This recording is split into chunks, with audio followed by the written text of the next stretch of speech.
Thanjai RMS colony பகுதியில் வசிப்பவர் அருள். இவர் வயது 60. இவரது கணவர் பட்டுப்பிள்ளை. தனியார் நிறுவனத்தில் சொற்ப வருமானத்தில் பணியாற்றி வந்த பட்டுப்பிள்ளை உடல்நலக் குறைவு காரணத்தால் வேலையை விட்டுவிட்டு தற்போது வீட்டில் மருத்துவ சிகிச்சையில் உள்ளார்.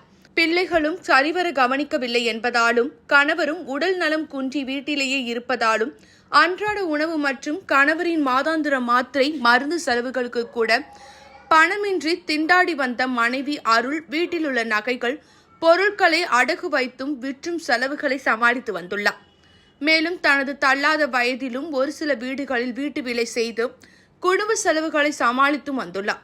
இந்த நிலையில் வேறு வழியின்றி சில நாட்களுக்கு முன்னர் தன்னிடமிருந்த கடைசி நகையான தாலியை அடகு வைத்து அந்த பணத்தில் கணவருக்கு மருந்து மாத்திரை வாங்கி கொடுத்துள்ளார். இந்நிலையில் அடகு வைக்கப்பட்ட தாலிக்கு வட்டியும் கட்ட முடியாததால் தாலி உள்ளிட்ட நகைகள் ஏலத்துக்கு வரும் சூழ்நிலைக்கு தள்ளப்பட்டன.